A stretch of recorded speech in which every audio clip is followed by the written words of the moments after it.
Hi guys, and welcome to Something with Todd. Today I'm going to show you how you can make a creamy coconut curry that is so light and tasty that you don't even need any rice with it.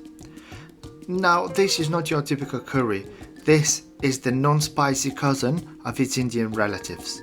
This creamy vegetarian curry is meaty in texture and mild in flavor. It's seasoned with a North Indian spice blend and packed with juicy mushrooms, potatoes and protein-packed lentils. This is a dish that will nourish you from the inside out. We start by preparing our products. First, we slice, chop or however you want to cut your onions.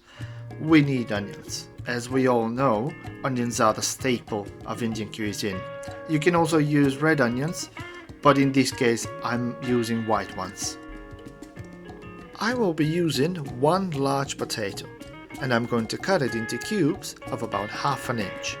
There is no need to peel the potato, but if you wanted to, of course you can. As you can see, we need around a cup of onions and a cup of potatoes. We are going to use some mushrooms as well. I prefer to cut them like this as I don't want them to disappear in the dish and I want to feel that tasty bite. Now we need a fresh piece of ginger, about an inch big. Finely cut it or use a garlic press if yours is strong enough to press the ginger. Mine isn't. The cooking doesn't take long, around 25-30 minutes altogether. Start with some oil and heat it to medium heat. Add the mushrooms with a pinch of salt. Stir and cook until the mushrooms are browned for about 4 to 5 minutes. Now add your ginger and press in 2-3 garlic cloves, or if you don't have a garlic press, just finely dice the garlic before adding.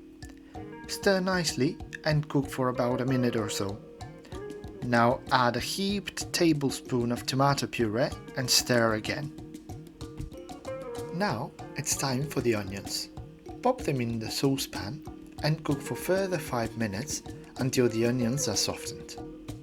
Now usually this is the place where people add their spices, but as that curry is a mild version, I am only adding a small pot of vegetable stock paste. If you are not careful, as I was, in not following my own instructions, your pan might start looking like this. But not to fear, as there is nothing a little boiling water cannot fix. Just pour around 100 milliliters and scrape the taste out of the bottom of the pan, as this is not burned, it's flavor. This process is called deglazing. After you have done deglazing, add a tin of coconut milk. Just be sure to shake the tin before you open it, or it will look like this. Not that this is bad, but it looks like you're adding a scoop of ice cream, which might also not be bad. Now incorporate everything nicely and it is time for the next step. Now add the potatoes and stir them in and cover with a lid. Cook until the potatoes are soft enough to put a fork through them easily. This should take around 15 to 20 minutes depending on how big your potatoes are sliced. Stir every few minutes. This is where I put the spices, and this is why the curry becomes light, as the spices will not have enough time to give a big kick, but they will be there long enough to release their lovely aroma. I'm using a North Indian spice blend, but if you can't find it already mixed, you can do your own by mixing the spices listed here. And we haven't forgotten about the lentils, right? I have pre-cooked those the night before and I am just rinsing them. You don't need to pre-cook your lentils, but you can just use a can of lentils which has already been cooked and save yourself some time and some extra dishwashing.